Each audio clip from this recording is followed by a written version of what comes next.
السلام علیکم ورحمۃ اللہ وبرکاتہ۔ تو چلیے آج بات کریں گے ہم حضرت عیسیٰ علیہ السلام کی پیدائش کے بارے میں۔ ٹھیک ہے، تو چلیے ویڈیو شروع کرتے ہیں۔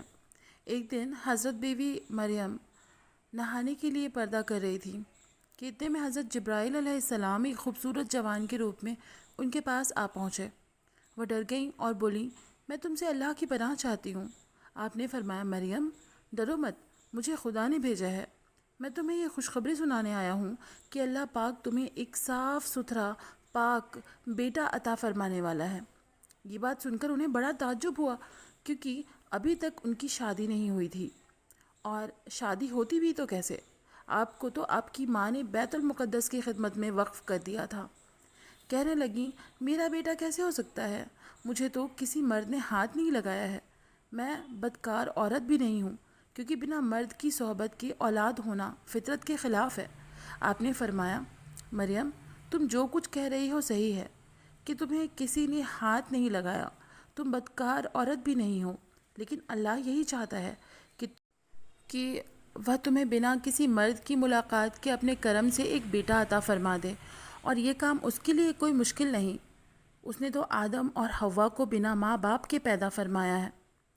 تمہارا بیٹا خدا کی ایک نشانی بن کر دنیا میں آئے گا۔ اتنا فرمانے کے بعد آپ نے ان کے گریبان میں ایک پھونک ماری اور واپس آ گئے۔ کچھ دنوں کے بعد انہوں نے اپنے پیٹ میں بھاری پن محسوس کیا اور یقین کر لیا کہ وہ حاملہ ہو چکی ہیں۔ حضرت مریم کے ایک ماموزاد بھائی یوسف نجار بھی وہیں بیت المقدس میں عبادت کیا کرتے تھے۔ وہ کبھی کبھی حضرت مریم کو اپنی خالہ کے گھر چھوڑنے آیا کرتے تھے۔ جب انہیں حضرت مریم کے حاملہ ہونے کی خبر ملی تو بڑے اداس ہو گئے، کیونکہ خاندانی عزت کا سوال تھا۔ لوگ کیسے مانیں گے کہ مریم پاک دامن ہے؟ بہرحال ایک دن انہوں نے خود بیوی مریم سے پوچھا کہ میں تو تمہیں ایک پرہیزگار خاتون سمجھتا تھا، لیکن اب شک ہونے لگا ہے۔ بھلا تم ہی بتاؤ کہ بنا بیج کے پیڑ کیسے ہو سکتا ہے؟ آپ نے فرمایا، یوسف ذرا یہ تو بتاؤ کہ خدا نے پہلا پیڑ کس بیج سے پیدا فرمایا اور پہلا بیج کس پیڑ سے نکالا؟ یوسف سے کوئی جواب نہ بن سکا تو بولے، بھلا یہ تو بتاؤ کہ بنا باپ کے بھی کوئی بچہ پیدا ہوا ہے؟ آپ نے فرمایا، ہاں ہاں۔ کیا تم بتا سکتے ہو کہ آدم اور حوا کے ماں باپ کون تھے؟ اتنی باتیں سن لینے کے بعد یوسف کا سارا شک دور ہو گیا اور وہ خاموش ہو گئے۔ جب حمل کی مدت پوری ہونے آئی تو آواز آئی کہ مریم تم یہ شہر چھوڑ کر باہر چلی جاؤ، کہیں ایسا نہ ہو کہ غم و غصے میں آ کر لوگ تمہیں اور تمہارے بچے کو قتل کر دیں۔ بہرحال آپ شہر چھوڑ کر باہر جنگل میں نکل گئیں، درد کے مارے سواری سے اتر پڑیں اور ایک سوکھے پیڑ سے ٹیک لگا کر بیٹھ گئیں۔ تھوڑی دیر بعد یہیں پر حضرت عیسیٰ علیہ السلام پیدا ہوئے۔ بات تو حقیقی تھی، لیکن لوگوں کی زبانیں کیسے بند کی جا سکتی تھیں؟ انہی باتوں کا خیال آتے ہی آپ کہنے لگیں، کتنا اچھا ہوتا کہ یہ وقت آنے سے پہلے ہی میں مر مرا گئی ہوتی، لوگ مجھے بھلا چکے ہوتے تو آج یہ دن نہ دیکھنا پڑتا۔ اتنے میں اللہ پاک نے ایک فرشتہ بھیجا۔ اس نے وہاں میٹھے پانی کا ایک چشمہ جاری کر دیا اور بیوی مریم سے بولا، مریم افسوس مت کرو، خدا سب اچھا کرے گا، اس لیے تمہارے لیے وہ میٹھے پانی کا چشمہ جاری کر دیا ہے، اور اس سوکھے پیڑ کو ہلاؤ۔ آپ نے پیڑ ہلایا تو اس میں سے تازی کھجوریں گریں۔ آپ نے انہیں کھایا اور پانی پی کر خدا کا شکر ادا کیا۔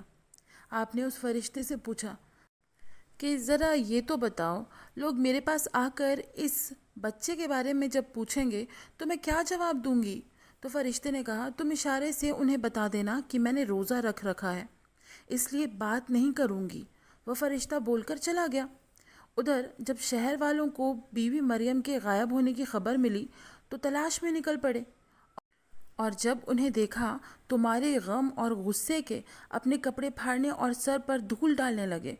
کچھ لوگوں نے تو کہنا شروع کر دیا، ارے مریم تو نے یہ کیا؟ کچھ لوگوں نے یہ کہنا شروع کر دیا کہ تیرا باپ تو ایسا نہیں تھا، تیری ماں تو بدچلن نہیں تھی۔ لوگوں کی بکواس سن کر آپ نے حضرت عیسیٰ علیہ السلام کی طرف اشارہ کر دیا کہ اس بچے سے پوچھو۔ لوگ آنکھ ببولا ہو گئے اور بولے، ایسی حرکت کر کے بھی ہم سے مذاق کرتی ہے. ہم اس دودھ پیتے بچے سے کیا پوچھیں؟ بھلا یہ کیا جواب دے گا؟ اتنا سنتے ہی حضرت عیسیٰ علیہ السلام بول پڑے، سبحان اللہ، میں خدا کا بندہ ہوں. خدا نے مجھے اپنا نبی بنایا ہے اور کتاب عطا فرمائی ہے. یہ جواب پا کر یہودی اپنی بکواس پر بڑے شرمندہ ہوئے اور بیوی مریم سے معافی مانگنے لگے اور پھر عزت سے انہیں اپنے شہر لے کر گئے واپس. تو دیکھیے کہ حضرت عیسیٰ علیہ السلام کی پیدائش کا وقت ایسا تھا اور حضرت مریم رضی اللہ تعالیٰ عنہ کو کیا کیا جھیلنا پڑا اس دنیا میں. تو بس آج یہیں تک. اور آگے میں یہ کہنا چاہوں گی کہ اگر آپ کو ایسے ویڈیوز اور دیکھنے ہیں اور آپ چاہتے ہیں ایسے اور ویڈیوز دیکھنا یا سننا تو پلیز میرے چینل کو لائک کریں، سبسکرائب کریں، کامنٹ کرنا بالکل بھی نہ بھولیں اور پلیز مجھے دعاؤں میں یاد رکھیں. السلام علیکم ورحمۃ اللہ وبرکاتہ.